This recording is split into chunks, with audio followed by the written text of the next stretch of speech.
What's good, Chiefs Kingdom? It's your boys, Scott, Nick, Bo.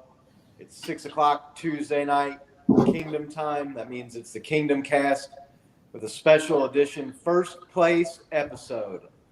I think that's the first time we can say that here on the Kingdom Cast. So sounds good. Sounds great, man. Been a long time coming. Right. Your Kansas City Chiefs, as it sits right now, are the top seeded team, first place in the AFC, one game ahead of the Patriots and the Tennessee Titans. We'll talk playoff picture later in the show. We'll break down Chargers and Pittsburgh as well. If this is your first time or if you're slacking and haven't clicked that like or subscribe button yet, go ahead and do that now. Ring that notification bell so you can know when we go live. You can catch us, and we'd love to have you send us some questions and comments throughout the show. We actually started getting some people commenting last week. We did the last episode was the emergency OMG. We just beat the Chargers on Thursday Night Football episode. If you haven't seen that one, go back in the history and check that one out. It was a lot of fun, a lot of raw emotion, kind of ad-libbed there. It was kind of off script. So check it out. Check out some previous episodes. And if you like the show, share it with some of your friends and your family. It's the Kingdom Cast. So we want anybody and everybody in the kingdom to feel like they're part of the show and watch and tune in and send us some comments, questions, things like that. You can also follow us on all of our social media platforms at The Kingdom Cast, Twitter, Instagram, Facebook, Twitch, whatever else I'm leaving out there. So, fellas, how are you doing? How are you feeling? First place. I put out on the Twitter page, the Twitter page there. It said, the more things change, the more they stay the same. How are you guys feeling? What do you think, Bo? Oh, man, I'm still reeling from that victory. What a game that was, dude. I still feel great, feeling great about where our team's at. Reflecting back on it on the week, I just love the fact that the Chiefs have won in every kind of fashion you can almost think of. You know what I mean? Defensively, offensively, come from behind. They've smashed people. And we've also gotten humbled. We've lost some. We've been humiliated. We've lost some close ones. We've won some close ones. So, I mean, it's just great to get it all out there, man. See what we're made of. And I like where our team's at. Yeah. Nick, how are you feeling? With some news today, it's taken a little bit of the shine off, but for the last few days, I've kind of been just reflexively checking my phone for people talking about the Chiefs, kind of like a drug addict on YouTube, just like, give me another hit, man. Give me another hit of that Chiefs win. And it's Put it right into my veins. Yeah, just hook it to my veins. The Barney meme from The Simpsons, right? So, but it's been good, man. It's just, it's incredible the way that the Chiefs have persevered through the season. Patrick Mahomes was broken. The Chiefs are dead. They're figured out. The Bills are the new class of the AFC. Everything you can think of, right? The Patriots are, they've got the new Tom Brady. They're going to win out. They're going to win the Super Bowl. Mac Jones is the real deal. And then here we come into, the end of the season, 3 games left to play, and it's all within the Chiefs' control to potentially have an NFL record 4th straight conference championship game at home if they play their cards right. It's just incredible. It's just incredible. I can't say that we haven't had, some fortunate things roll, the Chiefs' way, but at the same time, I think Herm Edwards said, but no saying we backed into this thing, they had to win. They didn't. We did, right? That's exactly it. The Titans knew, and we've got some fun memes that we're going to be sharing here that I've, gleaned from the internet and some of our favorites that we saw throughout the week. But it's just, the Patriots knew what was right in front of them. The Chiefs knew what was right in front of them. The Titans knew what was right in front of them. Only one of them could pull it off. And I know people are high on the Colts right now, but out of all the games that I watched, it looked like the Chiefs had the toughest opponent. So I'm feeling really good about where our team's at, So what do you think, Scotty? No doubt. You look at the Chiefs' schedule, they've played one of the toughest schedules New England, I'm sorry, they're playing a third-place schedule from last year. They started slow, and their level of competition was higher. They strung some wins together.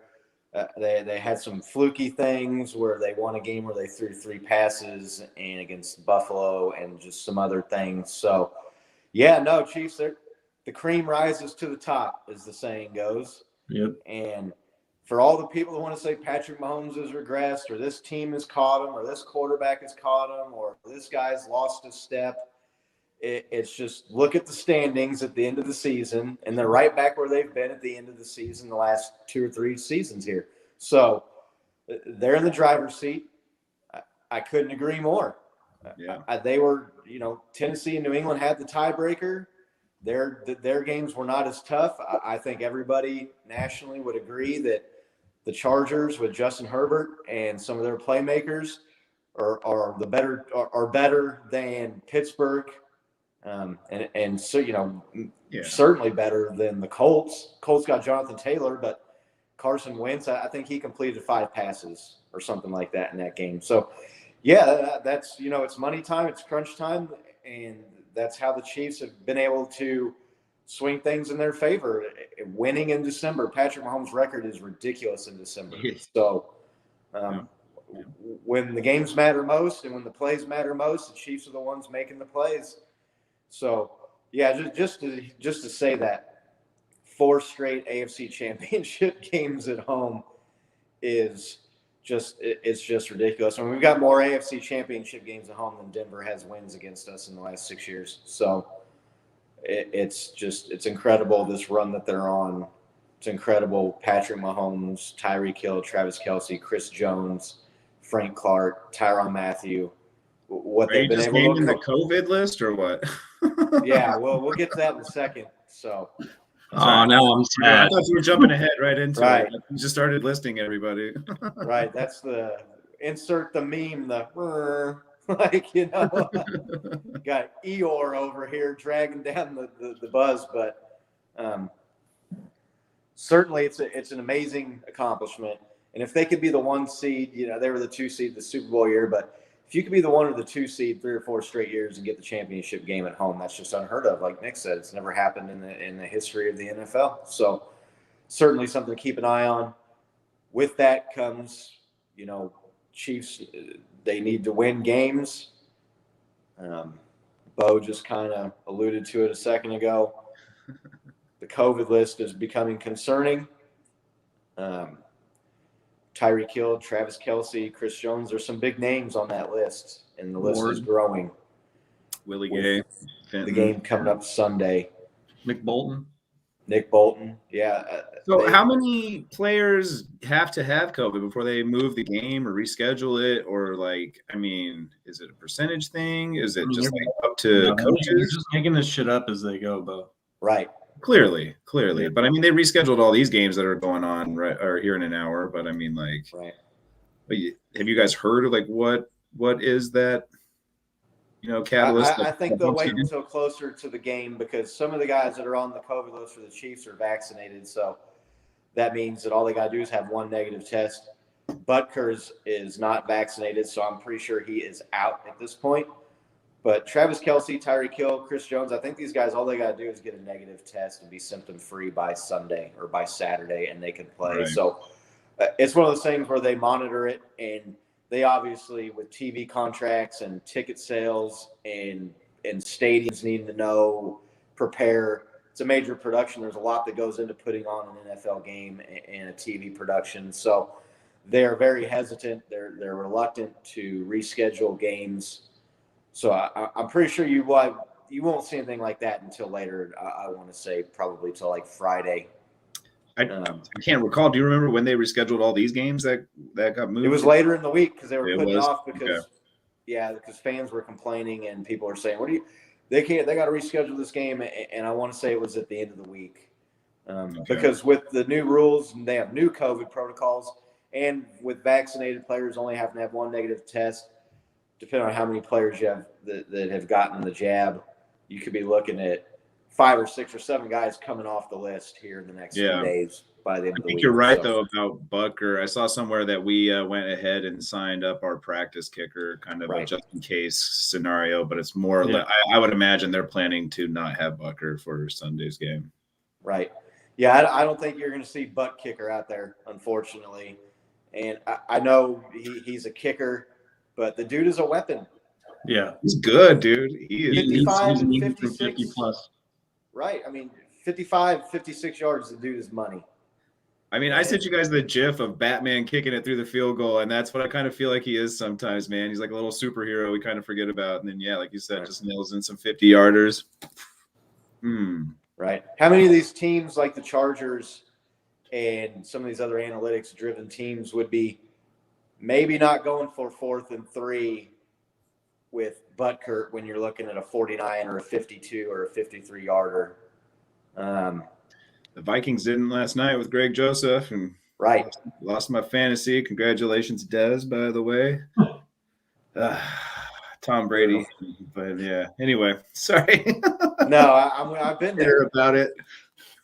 I've been there. So, fantasy football, no matter how good you are and how much time you put into research and studying it and looking at players, it comes down to luck in the end. Right. I didn't make the playoffs. They would have went for it, though. That's for sure.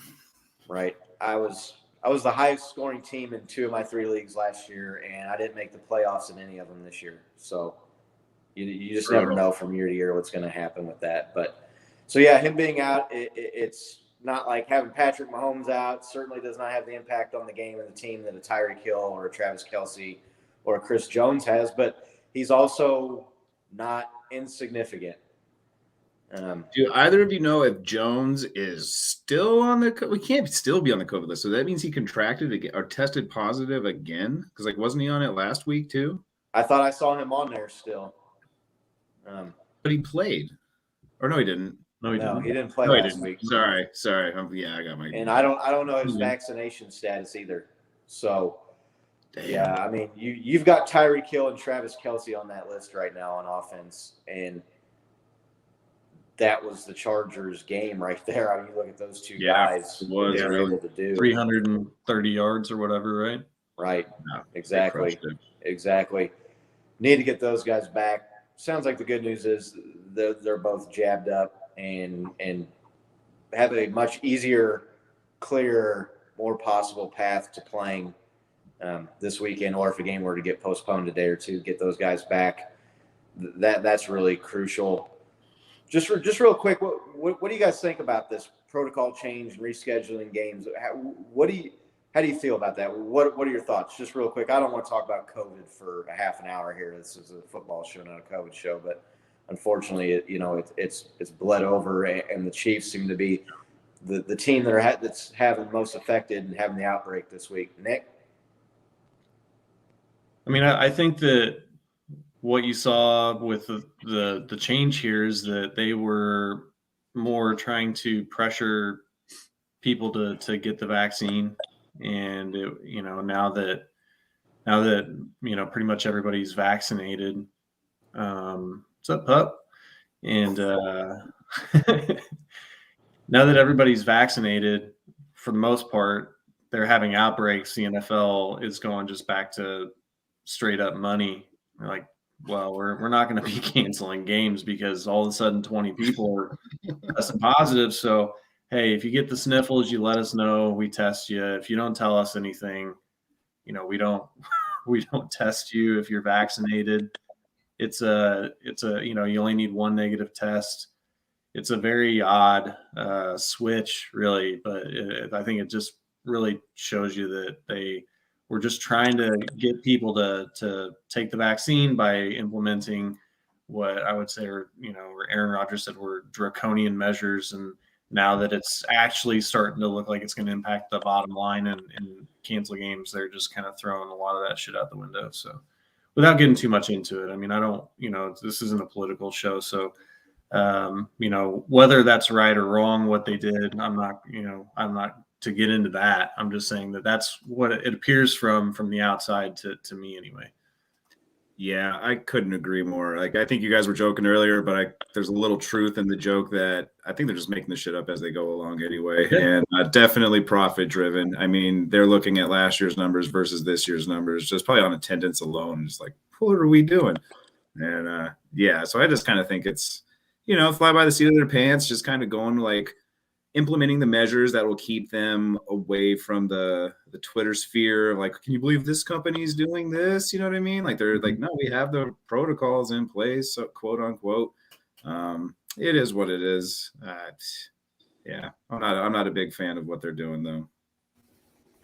Yeah, I didn't want to get in. I don't want to get into the politics of I was just more speaking to the NFL policy and what they're doing and changing the protocols halfway through the season. And now rescheduling games, and teams could have to forfeit a game. We talked about that. Yeah. In another show that I do, the Shank Club NFL show, if you can't field enough players, you forfeit, and that would be brutal. Like if you're in the playoff race. So look at the Browns. I mean, they had to play. They lost to the damn Raiders. They're in the division hunt. So right. It's like injuries, I guess. You just got to hope it doesn't happen to your team at the wrong time. So. Although I have to say, I suddenly feel much differently about whether a team should have to forfeit a game. So exactly. Right. I only have an opinion on. Right. But again, it's like they don't have anything out there to tell you like what's going to be the guidelines to reschedule a game or to cancel a game. Right. Okay, forfeit a game. So I mean, it's like that's what I'm not a fan of. Is just they're just all making it up as they go, and like whether it gets rescheduled or not, it's kind of like luck, or whether or not you have time or not. I don't know. Well, I think that's all part of what I was saying about they were really just trying to push people to get the jab, right? They said if you can't field enough people, then you're going to forfeit the game. That's what they said. So, now they're obviously not forcing people to forfeit games because they've moved 2 or 3 games. So it's really just like, oh, you got to go do it. And I mean, I think that's really what that shows is that they were just they were trying to put up a tough front to try to force people to go do it. And whether that's the right thing to do or the wrong thing to do, I think that's pretty clear that that's what was being done. So I guess their back's kind of up against the wall a little bit, like with vaccinated players popping up. You know what I mean? Like, got the jab, still testing positive. Now, yeah, what are you going to do and tell a team, you got 90% of your people vaccinated and there's an outbreak, and so now we're going to cancel the game? It's like, well, we got pretty much everybody on board, So I mean, right. It's not. We're in a pandemic, and from what my understanding is that, I mean, these people are not. They're most of these people that have tested positive didn't think that they had it, right? They were asymptomatic. Mm-hmm. Yeah. So, yep. Weird times we're living in. It is definitely strange times, but we'll move on past the doom and gloom, the COVID list. It's concerning. Let's just hope the Chiefs can get, some of these, first of all, hopefully everybody's okay, feeling all right, and no one's getting any long-lasting side effects or anything from this stuff. But as far as the football aspect of it, let's hope we can get these guys back and get them cleared and get them in there, because these games are huge, and they're huge because of the Chiefs' huge win on Thursday Night Football. We did an emergency OMG break glass, in case of emergency podcast post game. If you haven't checked that out, it was a lot of fun doing that. And I went back and kind of was listening to reading some comments from people that watched it, and they thought it was funny and were pumped like we were and thought it was really good. So go back through it and check that out. It's the emergency episode there in the playlist. So Chiefs, they've got a 2-game lead after the win against the Chargers. Patrick Mahomes was phenomenal, especially in the fourth quarter. 200 yards, 3 touchdowns, just scorched earth there at the end. A wildly entertaining game, too. Yeah. I mean, that game had everything, man. It had goal line stands.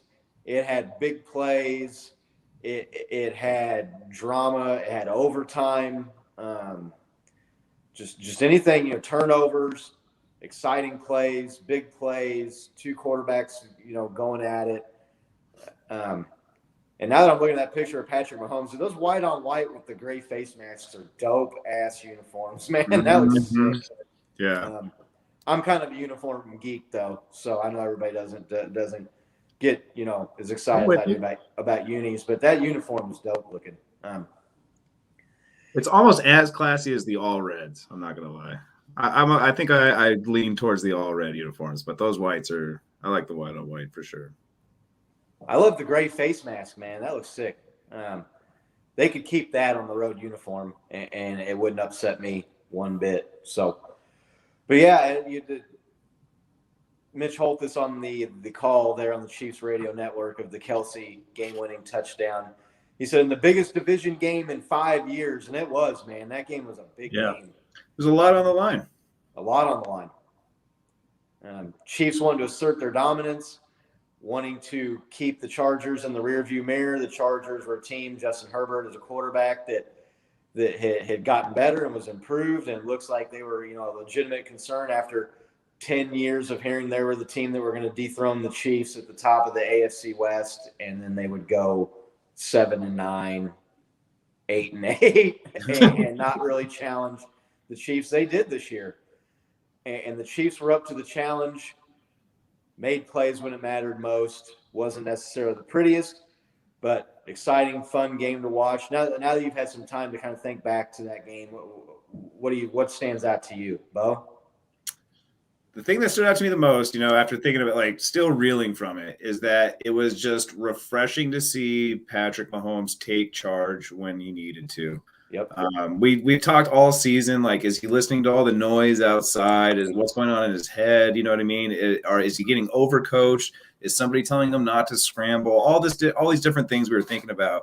And that kind of just put all the talking heads, ourselves including, it just shut us all up. You know what I mean? He looked like Patrick Mahomes from 2 years ago, just crushing it. You know what I mean?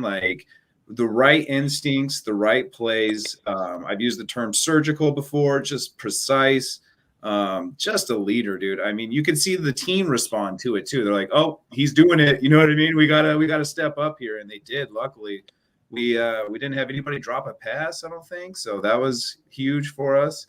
But yeah, Patrick Mahomes stood out the most for me in this game. That's for sure. What about you, Nick? I think that there's been a lot of conversation about the Chargers and them going for it on fourth down. I don't think that anybody has really given the Chiefs defense credit for getting them to fourth down that many times inside the red zone. I think that without three of your starters, your best defensive player on the field, they gave up a lot of yards. They gave up a lot of time of possession. But when it came down to it and it was time to toughen up, the defense stood tough. And really, you look at that score, it was a 13-14 game, right, going into the fourth quarter.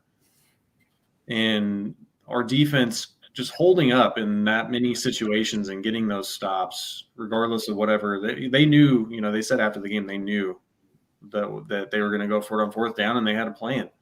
They executed the plan. They could have done better on run defense. Run defense was porous without Chris Jones there to kind of stuff the middle. But just to take a team that's that electric and to really get them stopped, and then to get the stop when the game, the 1 seed, the division are on the line, the Chiefs go down and score, and I thought too early, and especially the way that the Chargers have been driving. It was great to see them get that stop, and the Chargers had to punt. And I mean, they had to punt with enough time left that the Chiefs, could have, with a couple of fortunate plays, really got back into field goal range and not even forced overtime. So that stood out to me. You can tell that the Chiefs are back because everybody's back to the Chiefs would have lost the games that they didn't play. In the media, everybody's talking about the games that they didn't play, right? If the Chargers had done this, if they kicked field goals, and if this had happened and that had happened, and so that's things you might have heard on the Kingdom Cast. Mm-hmm. Weird. Yeah. So I mean, it was an impressive outing. I echo everything you said about Patrick Mahomes, Bo, but just I think that not enough credit is given to those goal line stands that the defense. I know that one play was kind of like a weird hospital ball throw that the guy had to stretch out, and when he came down, he knocked himself out. And I've heard that he's out of the hospital now, so we're really thankful to hear that great news. But aside from that, they took care of business at the goal line and in the red zone, which is great. Scott, what stood out to you about this the most? Probably just the fact that the Chiefs, I felt this all season. When the Chiefs play what they're, the way they're capable of playing, they don't have to play a perfect game, but their A game is better than anybody else's A game. 100%. And you can sit here and say, oh, well, if they didn't have to play this quarterback and this and that, and the Patriots and the Titans lost and Chiefs, but where would this team be if there wasn't a Clyde Edwards-Helaire fumble against the Ravens and the first Chargers game where the Chiefs outgained the Chargers on offense, outgained them in number of first downs, led in time of possession, still had 4 turnovers and barely lost the game. I mean, where would they be? They'd be sitting at 2 losses right now. They'd be like, could they rest the last 2 games of the season and still get the 1 seed? They, to me, when they play like that, especially that second half and that fourth quarter and overtime in particular, there's nobody beating them. That's the team we've been waiting for, right? Right. Yeah. Exactly. All season. And it's the team that has been dominating the AFC for the last 2 years. Mm-hmm. And for people to act like they're surprised by it, or it's not real, or it's fluky, it's been like that for 2 years, 3 years, really. That was a fluky loss to the Patriots in that championship game 3 years ago. Yep. D Ford's dumbass lines up on the side. They go to the 3rd Super Bowl. You'd be looking at the Chiefs possibly hosting, and winning 4 straight AFC championship games. Think about that for a second. I mean, yeah, exactly. It's not fluky, okay? These other teams have not caught up to the Chiefs. The Chiefs have been playing down and gave some games away to make it interesting.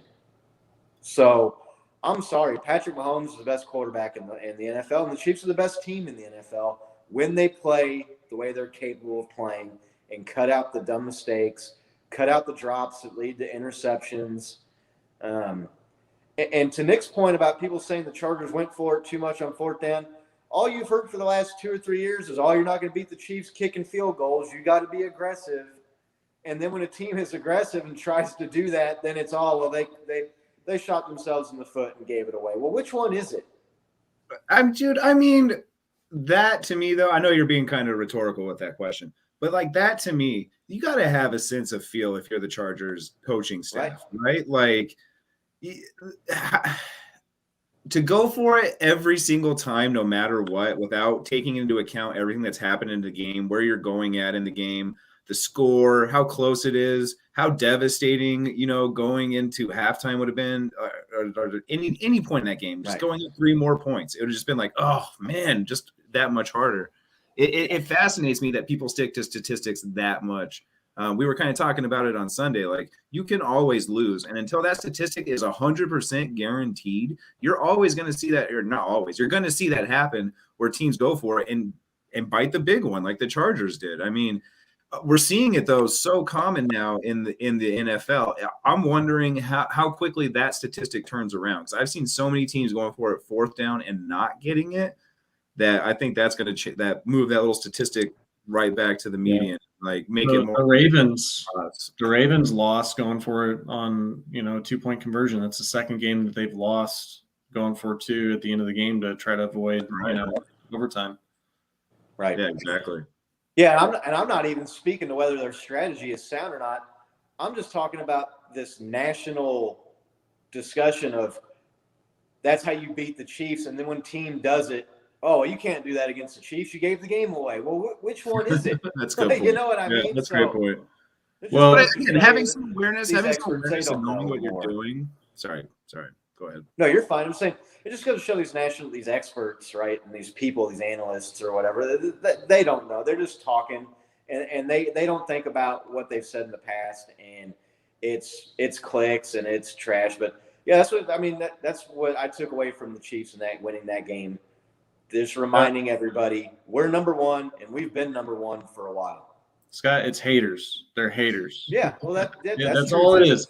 These are the same people that have been sitting there saying that Patrick Mahomes has got to learn to take things underneath, take what the defense gives him, and then he wins that game. And what do they say?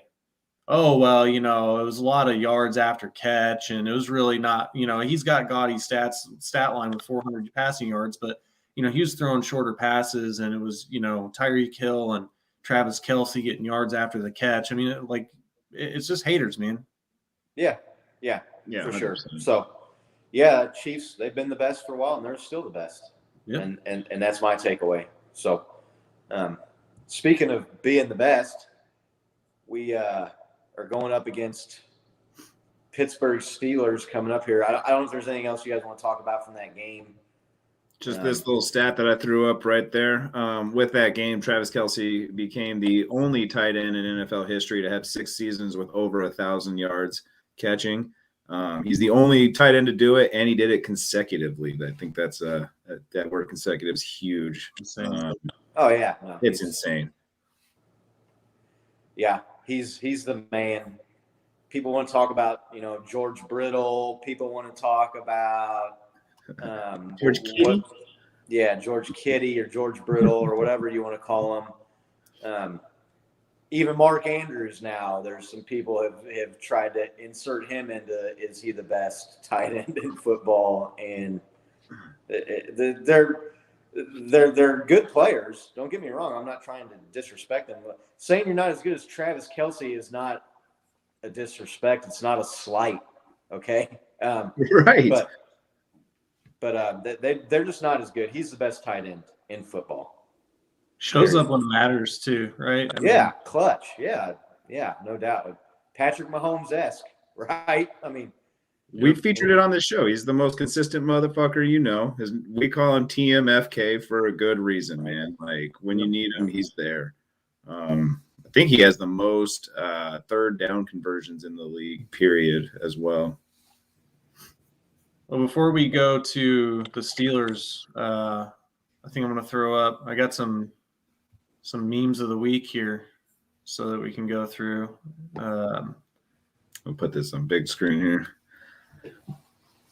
All right. So first one's here.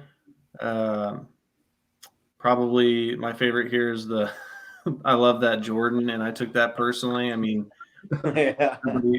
saying that Herbert was, the Chargers had the quarterback advantage, and then the 1 seed, It's Always Sunny, right? I love It's Always Sunny in Philadelphia, and that was a great episode. So, right. Next, because Christmas season, we got best Christmas movie of all time, Die Hard. Sending down the dead Chargers now have home field, and then the Simpsons.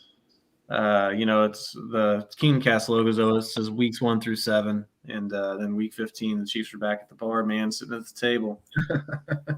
Yeah, I threw these in here for Scott. We got to get a couple Dirty Dan memes in. He had another big play. Dirty Dan Redemption, the second is the shit, man. I know we've had that on, but I threw that in there just for you, Scotty. I did, and I tried to go back and find where I found that from so I could give a shout out and give credit to him. So if anybody that ends up watching this knows who did that, make sure to throw their at our Twitter account at the Kingdom Cast, and I'll make sure to give that person credit, because that's fucking gold right there, man. Yeah, I love that. The internet's undefeated as always. Yeah. And then we watch Harry Potter with our girls every Christmas season. So the Harry Potter meme, Dirty Dan, and these are taken from Reddit. We're not trying to claim authorship here. So go to the r/Kansas City Chiefs. give that a sub. They've got quality content. They've got a lot of gifts that are they do gifts. They've got a Step Brothers gift that was gold this week, but I can't get that to show on the slideshow properly. So check that out. And then that one's pretty funny. I mean, they don't win that game without Dan Sorensen. No, they don't. God, how many games can you say that about that one guy? You know what I mean? I like, know. So many clutch plays. Like, yep, we don't win. We don't go to that game. We don't go to the playoffs. We don't do this if that guy is not on our team. Yeah, the Phillip Rivers pick, right? Where he got the pick in was that in Mexico? Yeah, that was the Mexico City game. Yep. The stop against the Titans. The stop against the Titans. Even going back to the Super Bowl run, the divisional game against the Texans, he tackled the guy on the fake punt. He forced the fumble on the kickoff return that we recovered down and led to an easy, quick touchdown. The Browns playoff game, he knocked the ball out and got us a touchback at the end of the first half. Yeah. Turned a touchdown into Chiefs possession. I got to be missing some. He made 2 huge plays in that Chargers game, the LA game on Thursday. So, yeah, man, happy for that dude. From everything you hear, the dude's a good dude, and he took a lot of heat. Oh, so much, dude. And you know what? Some maybe rightfully so. So he had a bad start to the season. He wasn't being played in position either, though. So not all that. Their defense was not playing well, right? And he was like the scapegoat of like, oh well, if we just didn't have that guy, it's like no. Yeah. Team sport guys against one-on-one against people like Stephon Diggs are going to lose, let alone Dan. Right. Us pasty types. Right. Yep. No doubt, dude. Chiefs legend Dan Sorensen. So and then so here we got the last meme of the week because as Bo said, the internet's undefeated. We've got the reworked COVID knocking the Chiefs' chances of the 1 seed out potentially. So it'd be great if there's somehow you could like stack those on top of each other, right? Like, I got you, brother. No, and then COVID. So funny. Yeah. I don't know what we did for entertainment before the internet, but I can't remember. So, yeah, some funny stuff there. Huge win, but on to the next game, right? And Pittsburgh Steelers they're kind of like, the name is escaping now. It's like you can't kill them, right? Like you watch them and they don't look very good. Big Ben is like, in this other show I did, someone said, well, he's like a statue in the pocket at this point. And I'm like, no, like he's like, at least a statue is sturdy. Like he's getting old, man. He's like, it's like they've got like a picture of him in the pocket. I mean, the guy, he's a shadow of what he used to be. I don't see him playing another year in the NFL. Do you guys see Big Ben playing next year anywhere?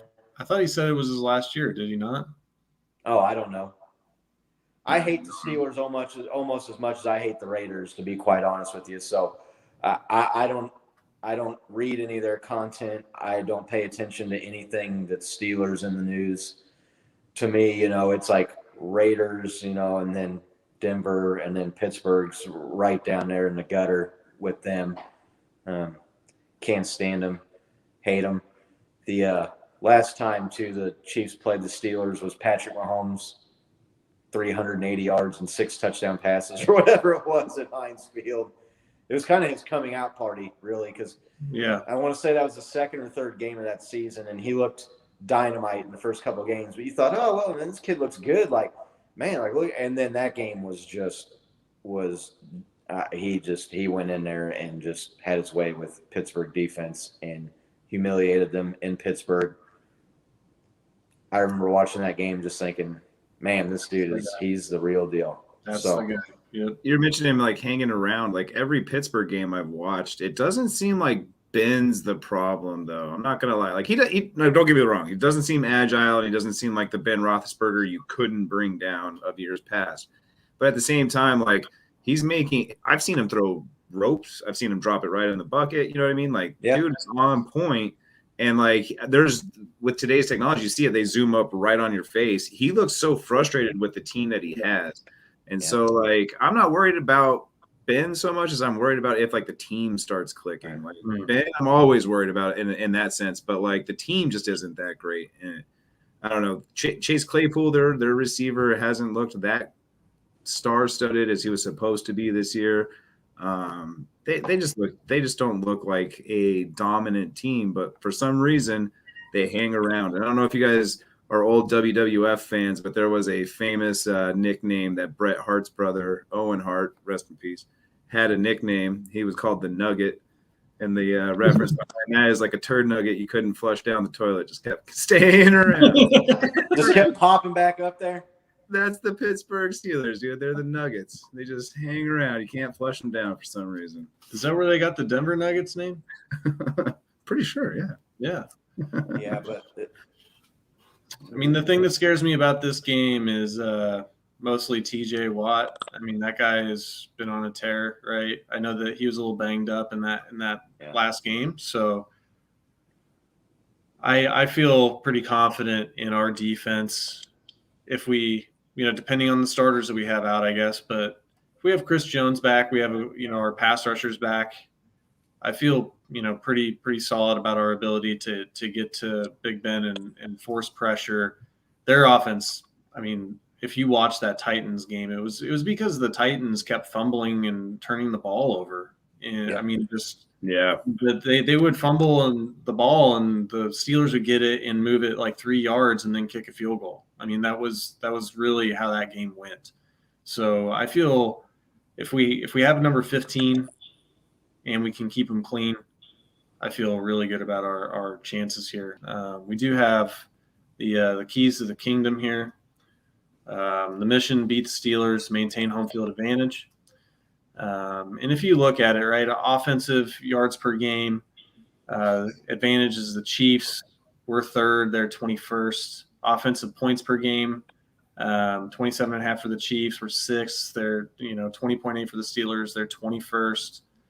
Turnover differential, we're back to 0, which trending in the right direction, right? I mean, that's huge because I think we're -11 at one point this year, and they're +2, so I'll give them that advantage. But again, if you were to take the last 5 or 6 games, that's a huge swing for the Chiefs over the last 5-6 games.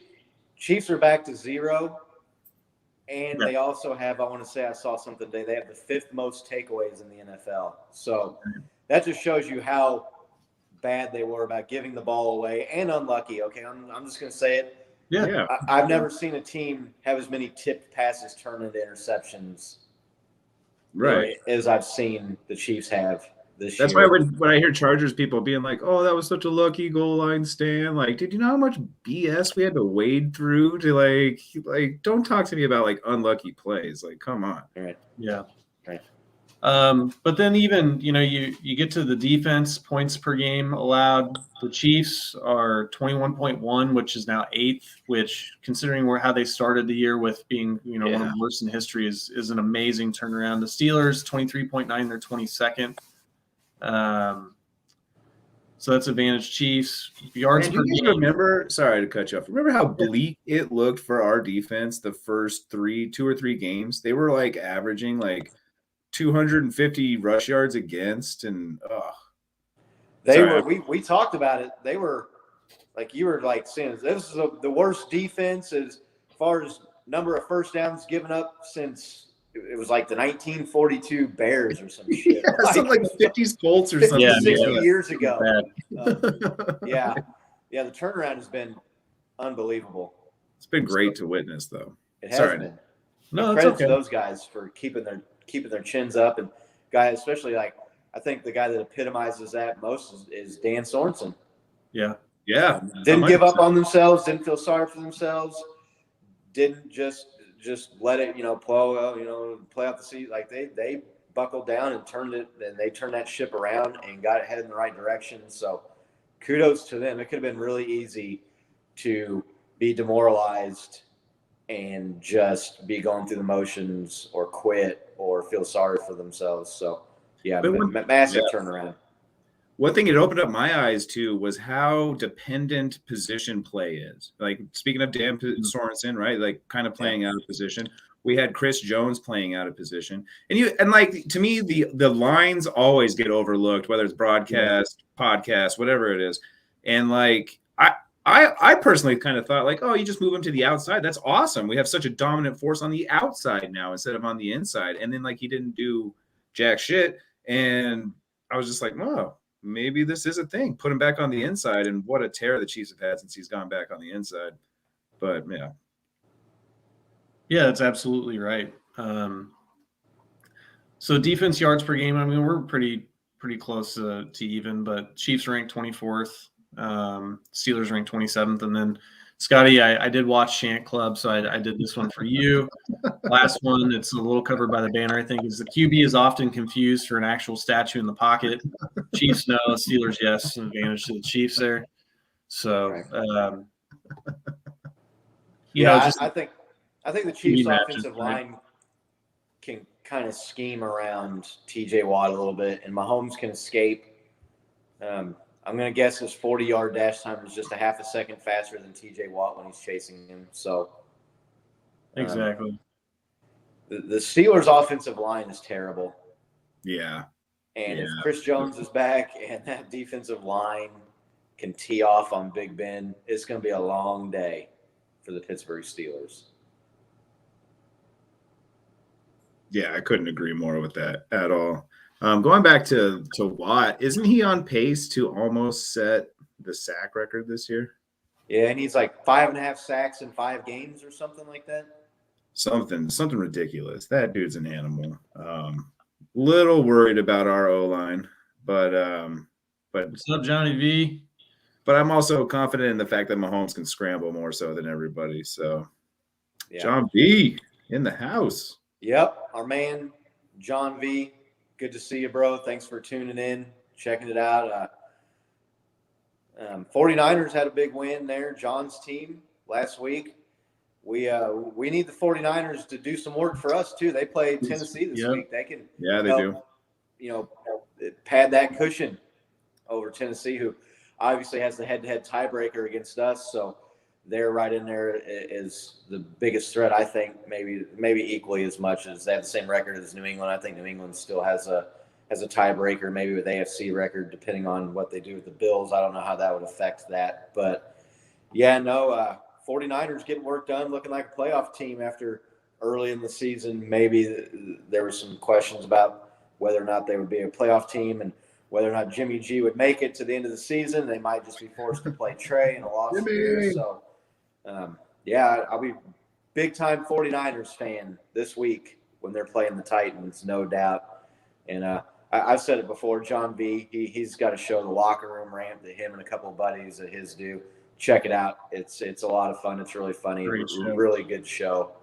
And a good follow on Twitter, the locker room rant. So check those guys out. Steelers game. What do you guys, how are you feeling about this? I know the COVID list is concerning if the Chiefs have to go into this game without like a Travis Kelce or Tyreek Hill, but I don't see Pittsburgh's offense being able to hang with the Chiefs in this game. Nick, how are you feeling? I still feel confident. I think that, we haven't got the news that a certain player would have COVID, and I'm not even going to say it just because I don't want to put that evil out there in the world. So I didn't hear anything. As long as that doesn't happen, I feel pretty damn good about our odds. Reschedule the game if that happens. Look, NFL's quarterback matchups more often than it's not. And is anybody going to say that they expect Ben Roethlisberger to outdo Patrick Mahomes in Arrowhead Stadium? I don't think so. So I just, again, I was watching that Titans game, and the Titans just fumbled it away, quite literally. They just gave that game away. They were running all over them.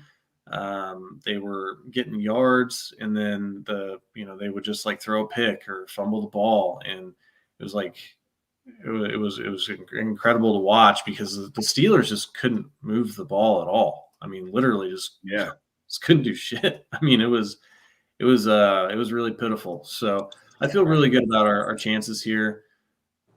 Obviously, if Kelsey and Hill are both out, I mean, that's going to be a huge detriment to our offense. It's going to be, Clyde Edwards-Helaire has got to, pick his shit up, right? I mean, everybody else has stepped up. He's going to have to have a big game. And, if we have two receivers out, I mean, I know that Josh Gordon will probably be back, but he's been more of like a gadget player or like coming in every once in a while. He's had minimal to no impact this season. He's been non-existent. Yeah, I mean, he hasn't even really been on the field, right? So I know that we signed him off the practice squad. So, I mean, that guy looked pretty decent in the preseason, but, we know how preseason goes, right? I mean, just because someone looks good in the preseason doesn't mean that they're going to be good, in real games. And so all that aside, I still feel like it's the Chiefs' game to lose here. So what do you think, Bo? Yeah, I feel confident. I hope I don't feel too overconfident, but like you're saying, the Chiefs kind of control their own destiny here. Sorry, I kind of just lost my train of thought. I'm looking at a couple stats here and everything. But as far as this game goes, going back to what I was talking about earlier, even, if a lot of these players do end up on the COVID list and don't get to play and the game still goes on as scheduled, I'm confident in the fact that we've seen the Chiefs win that way. We've seen teams double team Kelsey and Hill and make them not a factor and make us have to do other things, right? Like we've seen that. That's what I was saying. It's refreshing to know that we can win in so many ways other than just Mahomes to Hill for 70 yards. Like look at the show. I mean, that was it's fantastic when they do that. They still can. I hope they still do. But I mean, it's just awesome knowing that we can win in such adversity. I want to say the Steelers have lost to the Vikings and the Raiders this year. So they're just not a good team. And I just tied the Lions. Right. I don't know if it tied the Lions. I don't know if it speaks to their head coach or just how maybe crummy their level of competition is. I don't know how they have the record they have because every time I've watched them play, they just look awful. They look like outside of Najee Harris and throwing the ball to Deontay Johnson 65 times a game, they got nothing else. Yeah. And they can't protect Big Ben. I know what you're saying, Bo. He's still capable of making some big throws. And he's a Hall of Fame quarterback. And he's still he's not 50 years old, right? So he's still got a little bit there. But they has no time to throw the ball. And when he does, he has a lot of errant passes. He's a shell of himself. I'm not gonna say it's sad to see because I can't stand him or the Steelers, but you hate to see it. Yeah, exactly. Yeah, you hate to see it, right? But Chiefs are just this, and with the stakes being as much as they are, Chiefs are in the driver's seat. We talked about it. They had the opportunity to really put the nail in the coffin for the division and the Chargers. They did it. They've been doing that. A win this week would give them, at the very least would hold their 1-game lead for the 1 seed with 2 games to go. I'm not going to say that's a stranglehold on the 1 seed, but that is huge. It's huge. It definitely, I mean, now you're looking at you got to win one of the last 2, or you got to win 2 more to get there. So, just take care of business. The game's at home. Everything is pointing to the Chiefs winning this game against the Pittsburgh Steelers. 1 seed's on the line. AFC playoffs are right around the corner. We got 3 games left, 2 games after this weekend.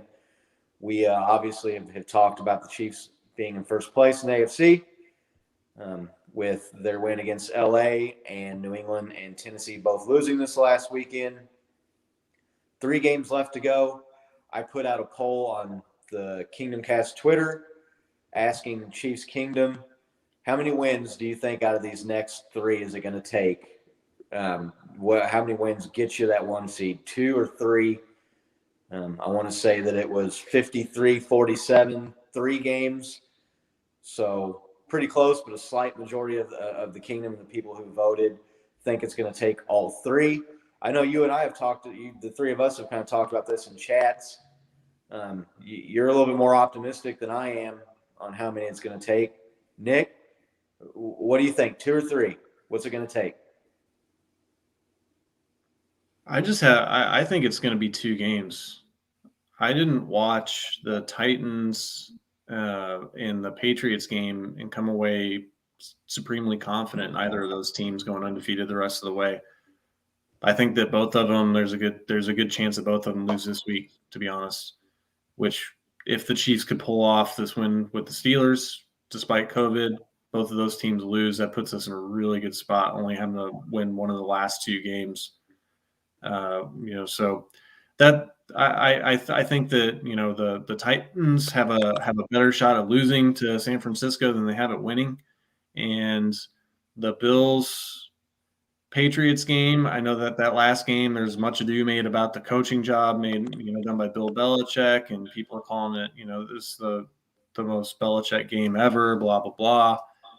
It's still only 14-10, so it's not like they scored 100 points running the balls. And Mac Jones, he had a great fourth quarter, almost comeback against the Colts, but he still lost to a team that only completed 5 passes. And they have Jonathan Taylor, who was running like a man on fire in that game, busted just the game ceiling, a 70-yard touchdown. I think he was clocked at 22 miles per hour. God, I wish we had that guy on our team.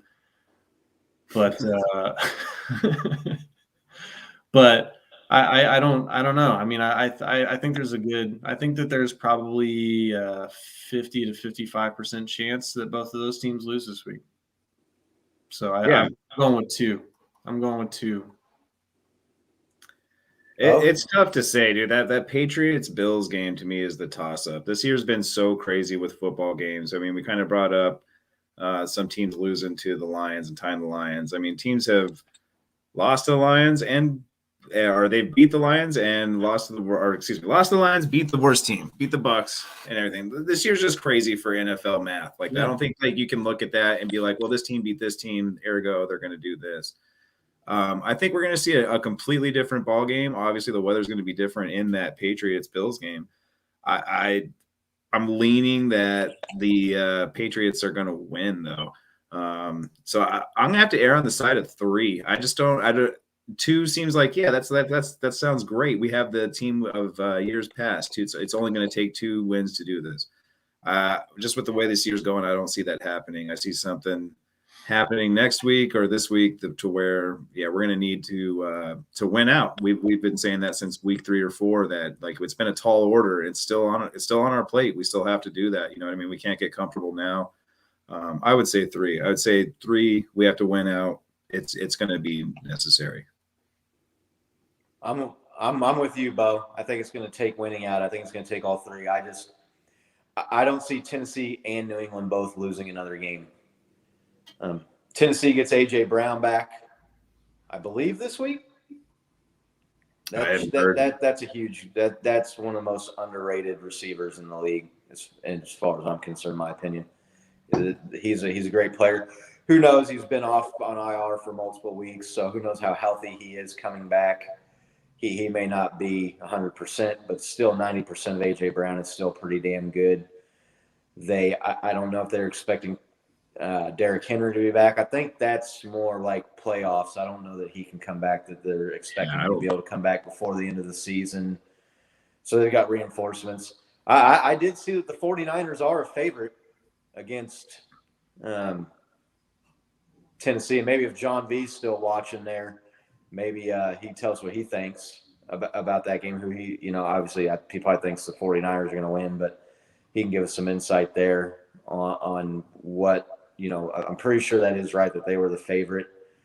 I don't know what to think of the Bills. I don't want to stick the cross in the ground yet, and throw too much dirt on them, because they've got some playmakers and they looked really hot at the beginning of the year. That they could catch fire, I think, and beat New England. I don't see I don't think both of those teams are going to win out, but I think one of the two are going to win out. So, yeah, I think it's going to take 3. Leave no doubt, right?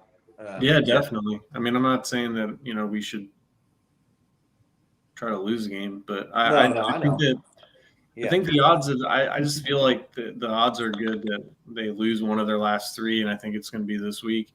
And then the Patriots also, I mean, they have to play the Dolphins last game of the year, and the now surging Dolphins, the Patriots kryptonite. I mean, how funny would that be? Yeah. To me, that deal with the Patriots and the Dolphins, that's like the tube of toothpaste. Like, you can miraculously get 5 or 6 more brushes out of there if you think the thing's empty, but eventually you can't squeeze any more out of that, man. Like, That's funny. I don't see them losing a game to the Dolphins every year. The Dolphins are terrible.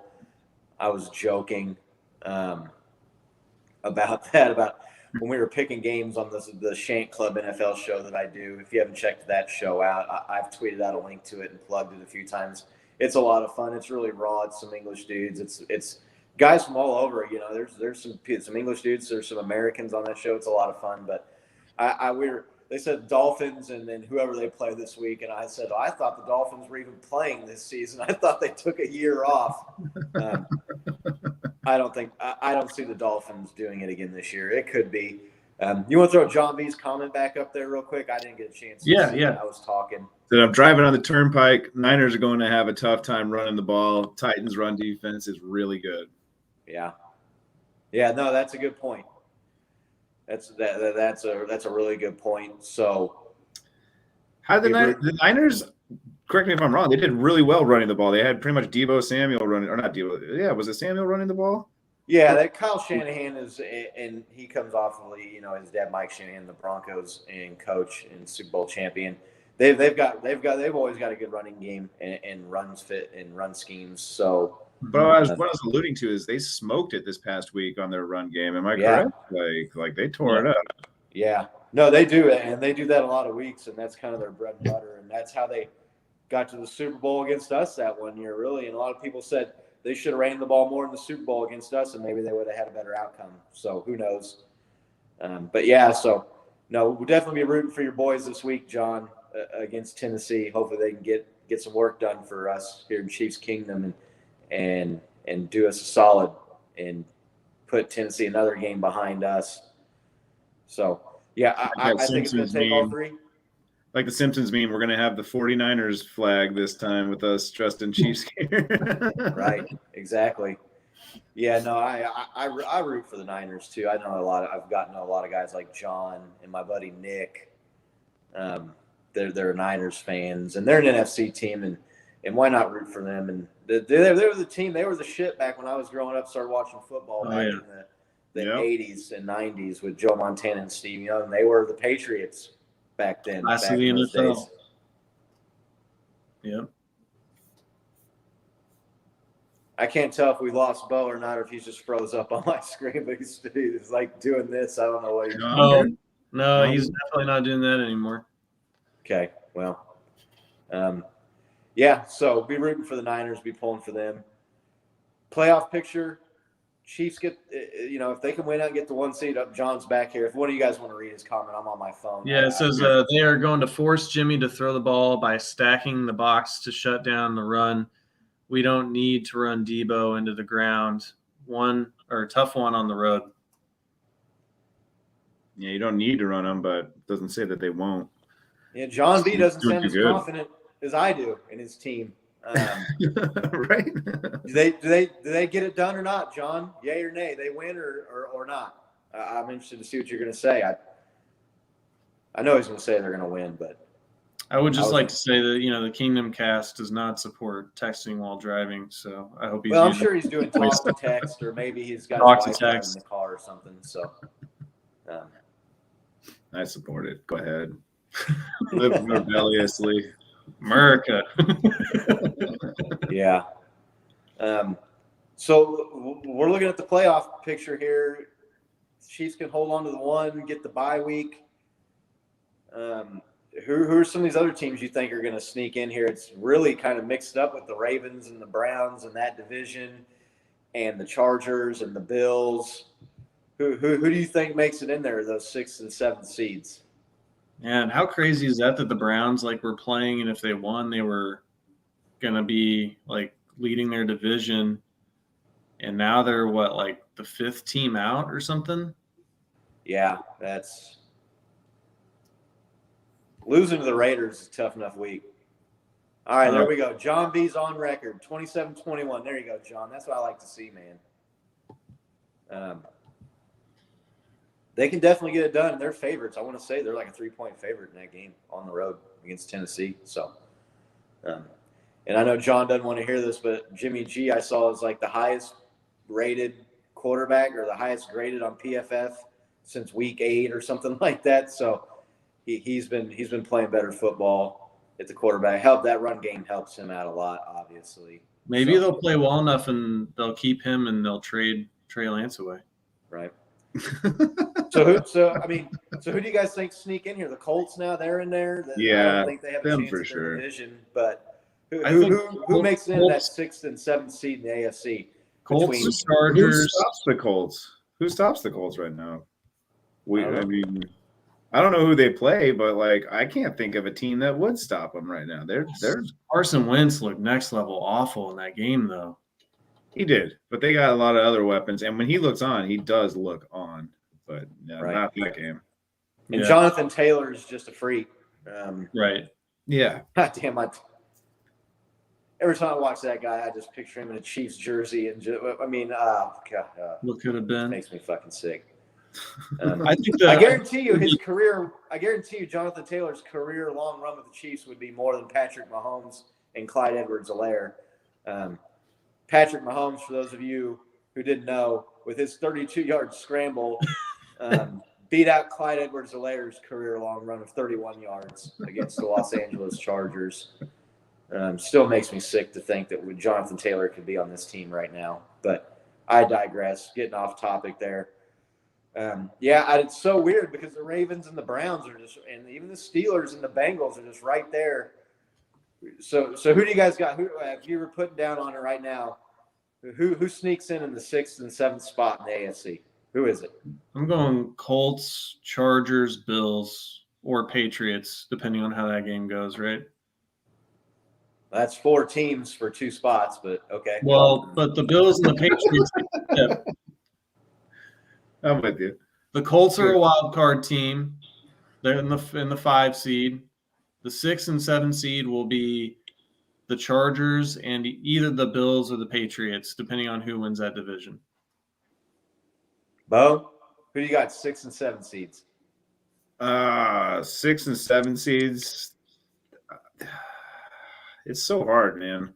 Because the Ravens have been without Lamar, we were talking about the Nuggets earlier, hanging around, can't really flush them down. I can see one of those 2 teams sneaking in there and taking it out of the Chargers' hands. You know what I mean? I'm really hoping the Bills beat the Patriots and we see a nice little flop. But I'm gonna go Ravens and Bills. I don't want to see the Chargers in there. I don't want to see them either, but I think they're going to be in there. Right. Yeah. John B's in here. The Browns were way too conservative with Mullins. I agree, especially against the Raiders. I joked on the Shank Club show. I said they should be able to beat the Raiders with Chris Mullin playing quarterback and not just Nick Mullins. Disappointing loss for that team, and especially to have it under the delayed COVID, missing a bunch of your players. God, that sucks this time of year to have that happen to your squad like that. But I think 6th and 7th. I think you're going to see. I think it's going to be Bills Ravens. I think the Browns put it together here. Although, am I the only one that looks at Chase Huntley with the Ravens and doesn't think he's that much of a drop off from Lamar Jackson? 100%. 100%. Like, almost like mini Lamar or something, right? Right. Like perfect little backup for that. He can throw the ball better than Lamar. I think he's just not. He's a little bit better passer, but not quite as good of a runner. But still pretty good at both. I don't. It took me like 2 plays to realize it wasn't Lamar in when I was Right. like watching highlights. So I was just like, dang, yeah, no, yeah, he fits that scheme really well. Right. Yeah. No doubt. AFC playoffs, we're looking at it. Chiefs got, if they get that bye week, we've talked about that all year. The bye just being so important and so much more of a benefit now is even more so than ever now that only one team gets it, right? Yeah. Yes. Such a huge advantage not having to play that opening weekend. And it's getting to be that time. So Chiefs play the Steelers. They've got a chance to just inch even closer to that one spot. Yeah, John says I couldn't tell the difference between the two aside from the jersey number. Yep. Exactly. Yeah. Which makes things interesting for the Ravens. Do you pay Lamar Jackson big time money, or do you let him walk and maybe draft somebody or go with Huntley or something? I mean, I don't know. Lamar Jackson's a system quarterback. No, I don't.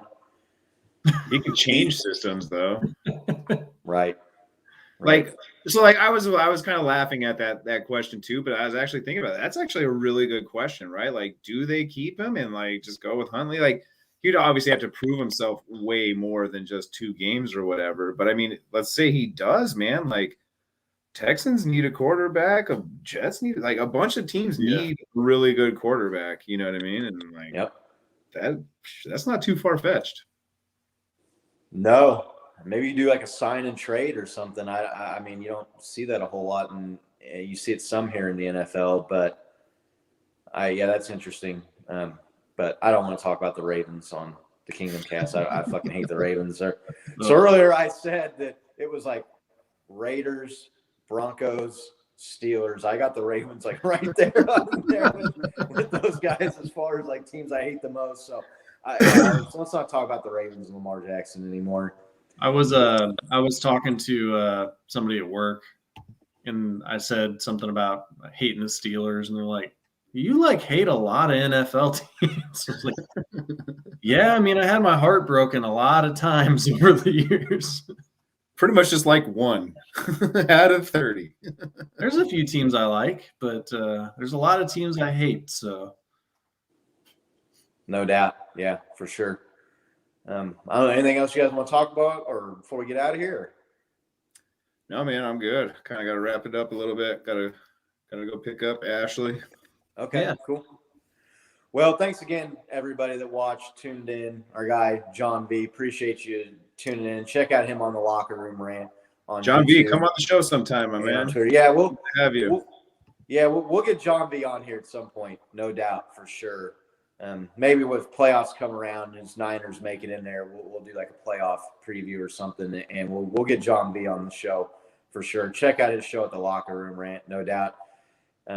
We appreciate everybody that watches this, and some of you out there that have reached out and messaged us saying you enjoy the show. Dude, I was blown away, man. Like, me too. Made me smile. I honestly was, and I was eating lunch and I get this DM from someone that watches the show. It was like, "Oh my God, I love your show. I'm listening to you right now while I'm at work." And I was just like, "Well, wait a minute, what?" So we really appreciate it. We've got a lot of new followers. People are getting in here. If you haven't already, click that like or subscribe button. We'd appreciate that. That would help us out a lot. Turn notifications on. Tell your friends and family. Follow us on social media at the Kingdom Cast.